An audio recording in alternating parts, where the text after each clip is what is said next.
A couple of weeks ago, we started a discussion called The Glory of the Latter House. The Glory of the Latter House. And today we are going to go into part 2 of our study. So it's The Glory of the Latter House, part 2. Our text remains the same.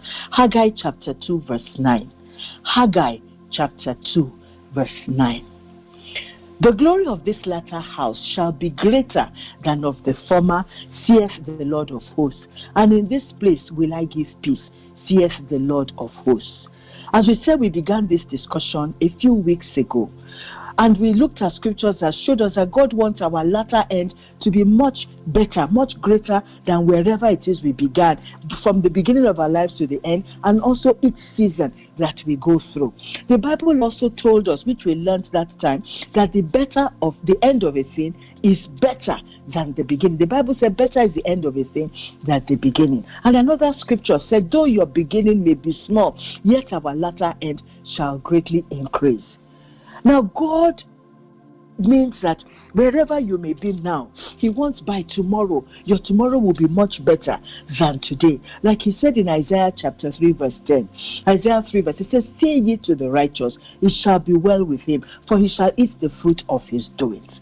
And God said that He wants the glory of our latter house to be better than the former, that we may have peace as well, which means that our tomorrow will be all right as a result of our doings of today, and as it is all right, it will also give us peace. So today we want to look at the case of somebody in the Bible, that each season this person went through, the glory of her latter half was always better than the beginning of how we met her.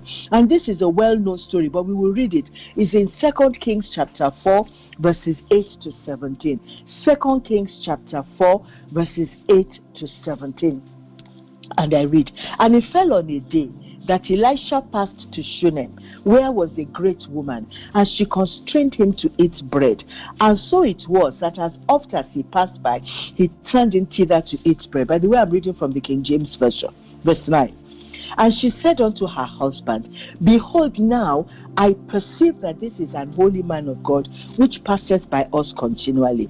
Let us make a little chamber, I pray thee, on the wall, and let us set for him there a bed, and a table, and a stool, and a candlestick. And it shall be, when he cometh to us, that he shall turn in thither. And it fell on a day that he came thither, and he turned into the chamber and lay there. And he said to Gehazi his servant, call this Shunammite. And when he had called her, she stood before him. And he said unto him, say now unto her, behold, thou hast been careful for us with all this care. What is to be done for thee? Wouldest thou be spoken for to the king, or to the captain of the host? And she answered, I dwell among my own people. Verse 14. And he said, what then is to be done for her? And Gehazi answered, verily she has no child, and her husband is old. And he said, call her. And when he had called her, she stood in the door. And he said, about this season, according to the time of life, thou shalt embrace a son. And she said, nay, my Lord, thou man of God, do not lie unto thy handmaid.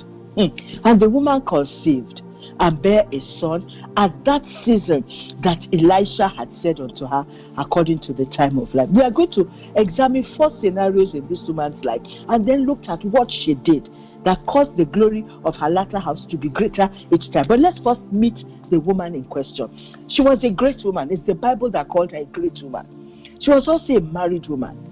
She was well connected, because when they said, should we speak to the king? He said, no, it's okay. I'm among my people, which means where I am, they're taking good care of me. I don't need these things. But she was barren, and her husband was now getting old. All her greatness could not give her a child. She had even lost hope of ever having a child. However, she did get a son, as Prophet Elisha had prophesied, at the set time 1 year later. Barrenness was completely removed in her life. She ended up with a testimony of fruitfulness. That was the first scenario. That is, we met her as a barren woman. As great as she was, her greatness could not produce children. But we are finding her later with a testimony of fruitfulness, and it was a son. The second scenario of her life. Some years later, after the child had grown old enough to go and work with his father on the field, probably he was now in his early teens, The story is, you find that aspect of the story in 2 Kings 4:18 to 20. 2 Kings 4:18 to 20. We will not read it. He fell sick and he died within some hours. The same enemy that didn't want this woman to have a child wanted to snatch away the child from her. So she went to look for the man of God through whose prophetic word God had given her the son. She went back to God. God eventually raised the son back to life. And God gave her a testimony of resurrection. So it started off at this season of her life with her child falling sick. He had grown. The child had grown old enough to go and join his father on the field. But we met her with the child sick. The child died. And at the end, God gave her a testimony of resurrection. That was the second scenario. The third scenario we find concerning her, you will find that in 2 Kings chapter 8, verses 1 and 2. I will read that. 2 Kings chapter 8, verses 1 and 2. We want to examine a third scenario concerning her. Then spake Elisha unto the woman whose son he had restored to life, saying, Arise and go, thou and thine household, and sojourn wheresoever thou canst sojourn. For the Lord has called for a famine, and it shall also come upon the land 7 years. And the woman arose and did after the saying of the man of God, and she went with her household and sojourned in the land of the Philistines 7 years. The man of God gave her a sneak preview of what God was about to do in the land of Israel. How many people is it that a senior person, even if it's a government official or whatever, or the man of God, he hears something and he gave her this information? We found that she became a beneficiary of classified information. She obeyed what she was told, and this information delivered herself and her whole household from death by famine for 7 years. When the rest of the nation was complaining, when the rest of the nation was suffering, she became a beneficiary of classified information, which when she took advantage of it, it delivered herself and her whole household, including the same son, for the next 7 years. Then the fourth scenario of her life, which we'll examine, that story is the 2 Kings chapter 8, verses 3 to 6. 2 Kings 8, 3 to 6, but I will only read verses 5 and 6. 2 Kings chapter 8, verse 5. And it came to pass, as he was telling the king how he had restored a dead body to life, that behold, the woman whose son he had restored to life cried to the king for her house and for her land. And Gehazi said, My lord, O king, this is the woman, and this is her son, whom Elisha restored to life. And when the king asked the woman, she told him. So the king appointed unto her a certain officer, saying, Restore all that was hers, and all the fruits of the field, since the day that she left the land, even until now. This woman returned after 7 years of hiding in the land of the Philistines. Just as the king was asking for testimonies of the ministry of prophet Elisha, this same woman herself walked in, and she received full restoration of 7 years. That means everything, the king said, everything that she could have enjoyed in those 7 years, give back to her. Every benefit she could have got from, whether today we may look at it as her business, her job, whatever it is. And not only that, it was the king himself who supervised her complete restoration. So in the first scenarios we looked at, fruitfulness replaced barrenness in her life. She experienced the miracle of resurrection in her home. Thirdly, she had the privilege of receiving classified information which enabled her to plan wealth for her household for 7 years. She experienced full restoration after these 7 years. And the fifth thing, her restoration was supervised by the king himself. Meaning, the sixth thing, every form of loss was completely removed from her life. And the seventh point is hers was ultimately a life of all-round victory. From season to season, no matter what challenge that season dealt on her, the glory of her latter house was greater at the end of the season than at the beginning. My brothers, my sisters, what was her secret? How come no matter what she went through, the glory of her latter house was always greater than the beginning? And what I'm here to tell us this morning is this woman had credit with God. It's like when you open an account in the bank. It's like say you can borrow against money that you have. She had credit with God. What do I mean? The first thing, she started by looking after the anointed man of God. It was not Prophet Elisha who said to her, "Can I save your house?" No, she volunteered it. And the Bible says every time Elisha was in town, that was where he ate. She volunteered her resources to make him comfortable. She knew this man of God, this person, by the time he's finished preaching, he'll be tired. Let's give him water to drink. Let's give him food. Then the second thing, she increased her level of giving by building him a house against all odds. She decided to go beyond the level of giving at which she had been operating before. She said, "No, I've been doing this. I don't know for how long it had been coming up till that time." But she felt, "No, I must do more." I'm sure people who saw her doing it, they say, "Isn't it because you have money? That's why you are spending. Keep spending. It's okay. One day it will finish. You are putting it on this man of God. You don't know this pastor." People would have said things to her because she can't build and she couldn't have built. She must have called builders. They must have been wondering, what did you say you are building this extension to your house for? The third thing, she put herself under authority. Remember, the Bible itself was what described her as a great woman. She had the resources. Maybe her husband was a farmer, but he had allowed her to grow in whatever career it was she was doing, whether it's business, whatever he had allowed her to grow in it to the point she had become great and well known. She was a great woman, but she knew that she was living under authority, and she put herself under that authority. And she asked, and the authority under which she was living there was her husband. And she asked her husband, she told him, "Please, let's build something for this man, so that when he comes, he will not only eat and drink, he will have a place to stay, he will have a place to rest. If he wants to have a retreat with God, he will have a place." She put herself out to do that. Note, it was not the man of God who said, "Woman, I see plenty money in your hand. Hey, why don't you build me something?" No, she was the one. And the first thing, the fourth credit aspect was she recognized and appreciated the grace of God on Prophet Elisha. She told her husband, "This man who keeps coming, he's a man of God. I perceive," which means there are things that happened in her house that she had been looking for how to solve, and she couldn't solve it.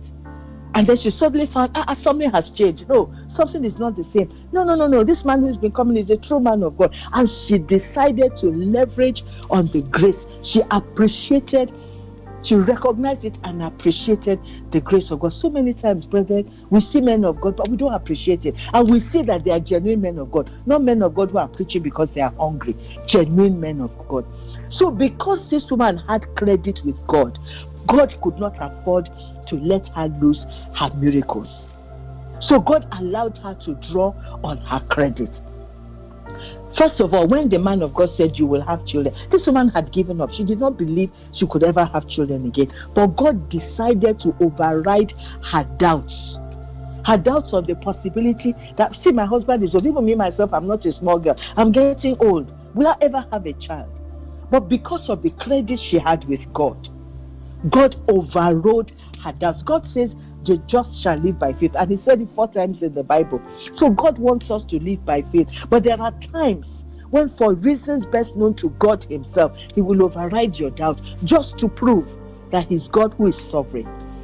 And then God now began to give her miracles that money could not buy. And she ended up at each point in time better than she was before. Another person who had credit with God was David. All the time when he was in the bush looking after the sheep of his father, David spent time worshiping God.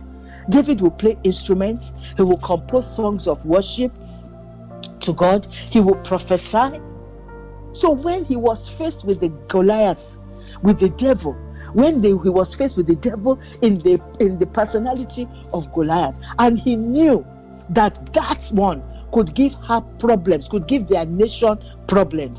And so he stood up in the name of the Lord that I'm going to shame this man and deliver the nation. David was not even thinking of himself, but God could not allow him to die because of the credit David had with God. So God gave him victory.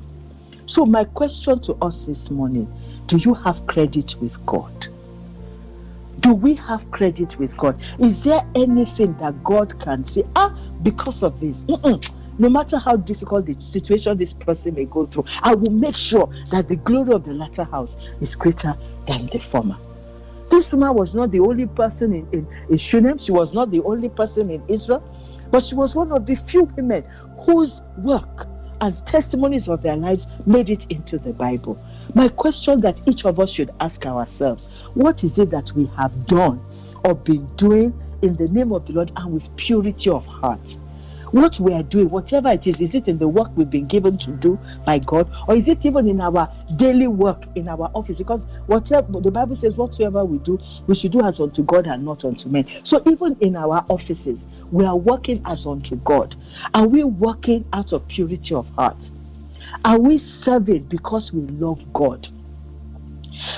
Or are we saying, God, you owe me, I've done this and that and the other, you haven't given me anything? Or are you even angry with God because there's something you've been asking him for and he has not yet done it? Or you think you got something you didn't deserve? Or you think God has been unfair to you?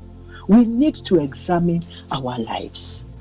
We need to get down, hunker down with God and ask God, do I have credit with you? When the rubber meets the road in my life, God, is there anything you can look at and say, because of this and because of that? Whether we are not serving God for what we will get. We are not preaching about God for what we will get. But are you doing what is pleasing to God because of your love for God? We have to come before God and ask him to examine our ways and tell the Lord, please help me to build up my credit with you. It could be in our area of giving. Some people will look at you giving and they may say to you, it's because you have it that you are giving it. Please, I've learned. Don't listen to them. Do whatever God lays on your heart. And please, it is not so much how much you give. God knows what is left. At times what you may give may seem little to somebody, but that represents all that you have. Or it's the same thing you've been given. Do you want to increase your level of giving? Are there other ways you could serve? Are there other things that we could do? Are we serving out of love? Do we live a life of worship or a life of just fulfilling righteousness? Are we living in obedience to God? Are we people ready to do things without counting the cost of what is convenient for you? Let's learn to do things that is expedient before God. There are times what is expedient before God, brethren, is not convenient for us. This woman, do you think the money she spent on the building, she could have spent it on something else? Or even if it's a building, she could have rented it out and be making money. People would have said, you're a fool, you're just giving that man to live. But at the end of the day, every season of her life, the glory of the Lord was greater on her life than before. We are going to pray, brethren. We really, dearly have to ask the Lord to examine our lives. But the first thing is that you must make sure that your life is right with Christ. I'm not talking of going to church so they will say they won't say I didn't come to church. We are first of all going to pray for as many as want to surrender to Jesus. Because first of all, the only person who can make the glory of your latter end greater than the former is Jesus Christ. And it starts with a life that is devoted to Jesus. Not a life of just fulfilling all righteousness. So if you are here and you want to surrender your life to Jesus, or you want to come back to him because you had strayed, you had gone away, you've done things yourself, please just say this prayer with me and then we will pray. Father, I acknowledge that I have sinned. I acknowledge that I have fallen away from you. Dear Jesus, I ask you, please forgive me. Let your blood wash me clean. I invite you, Jesus, come into my heart. Be my Lord. Be my personal Savior. Keep me to the end. Help me never to backslide. That when Jesus Christ comes, I will go with him. Thank you, Father. In Jesus' name we have prayed. The first prayer for every one of us, we are going to pray. We are going to say, Father, in any way that my service to you has been eye service or just mere lip service and not genuine, please forgive me. Father, in any way the things I have been doing has been eye service, lip service, but not genuine, Father, please forgive me. Brethren, let us pray that prayer. Please pray. Father, in the name of Jesus, I speak on my behalf and in the behalf of all of us. Any way by which our service has been eye service, every way by which our service has not been pleasing unto you, Father, Lord, please forgive us. Please forgive me, Lord God Almighty. Please forgive me. Please forgive me. Saria bako roboshi, kera baba bako roboshi, saria baba bako roboshi. Thank you, Father. In Jesus' name we have prayed. Now our next prayer, you are going to say, Father, please examine my life and help me to become credit worthy with you. Father, please, let's pray this prayer. This woman was credit worthy with God, and at every point in time the Lord allowed her to draw from it, and the glory of her latter end was much greater than the former each season. So we are going to pray, Father, please, Lord, whatever you need to do in my life, do it and make me credit worthy for you. Father, let me not serve you just for the sake of serving you. Show me what to do to build up my credit with you. Father, make my life credit worthy. Father, make my life credit worthy. Make my life credit worthy. Father, Lord Almighty, that I begin to receive from you gifts that money cannot buy. I begin to receive miraculous interventions supernaturally. Oh God Almighty, I need your supernatural move in my life. I need your supernatural move in my life. Lord, make me credit worthy. Make me credit worthy. Make each and every one of us credit worthy. So you will give us gifts that money cannot buy. You will give us miracles that will surprise us. Miracles that will surprise us and will shock our enemies. Thank you, Father. In Jesus' name we have prayed. Now I feel in my spirit that each one of us, you have something that you need God to do. Is it an area of fruitless efforts that you need God to intervene in? Is it a situation of something that is dying? It may not be a child. It may not be a human being dying. It may be a relationship that is dying. It may be a work of your heart. It may be something. It may be a vision that you are very passionate about, but something seems to be going wrong with it. Let's talk to the Lord and mention it specifically. If it is a vision that seems to be dying, is a situation you don't know what to do, or for you want God to show you something in the future, because this woman was told for the next 7 years there is going to be problem in this land. There will be famine. Go away. Wherever you go, just go away from this place. It was information she needed. So we are going to pray. Father, if it is information that I need for my future, Father, please let me receive it. Father, Lord, every area of dryness, Father, turn it into fruitfulness. Let me begin to experience fruitful fields. Touch my life. Anything that is dying in my life, Father God, restore it. Bring it back. You did it for this woman. It seemed impossible, but Lord, you touched her heart. Father, do it for me. Everything that is dying in my life, Father, please do it for me. Bring it back to life. Bring it back to life in the name of Jesus. Every area of dryness, every area of fruitless effort, Father God Almighty, every area of barrenness of whatever form, whatever barrenness, if it is spiritual barrenness, physical barrenness, financial barrenness, emotional barrenness, Father, please put it back. Whatever, please, brother, just keep talking to God. Tell him He knows, and you know, and tell the Lord if there's any information He needs to give to you, so you can plan for your life, for the life of your family. That God will help you. 7 years is a long time, but she got the information she needed. Father, if it is information I need, give it to me. Every area of dryness in my life, turn it to be fruitful. Father God Almighty, if you need to use the king, because in the case of this woman, it was the king that God used to restore her, to make sure she got the restoration, and the king got an officer and said, you go and see to it that this is done. Please pray, brethren.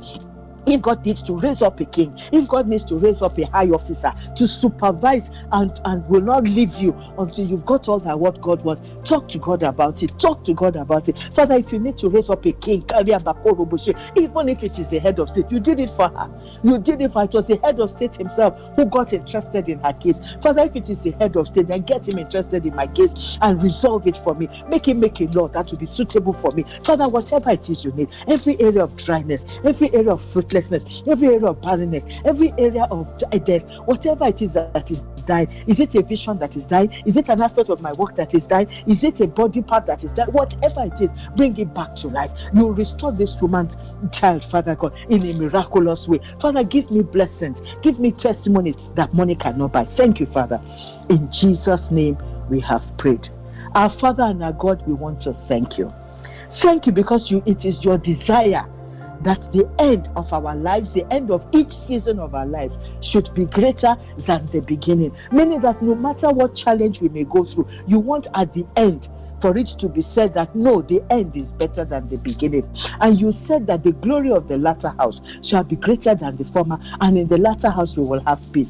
Not only that, you said, say ye to the righteous, it shall be well with him, for he shall eat the fruit of his doings. Father, we pray that you will touch our doings by the power of the Holy Spirit, and there will be doings that will be according to your will. There will be doings that will give you credit, that will give us credit with you, that will make us credit worthy before you. Father, whatever it is you need to do, to change, to up, to down, whatever you need to adjust in our life, do it, Father, make us credit worthy with you, so that we too will begin to enjoy miracles, testimonies in a supernatural way. We'll begin to see your interventions in our life, and people will say, no matter how bad it was, the end was better. Thank you, Father. We worship you. We give you praise and glory. In Jesus' name we have prayed. Amen.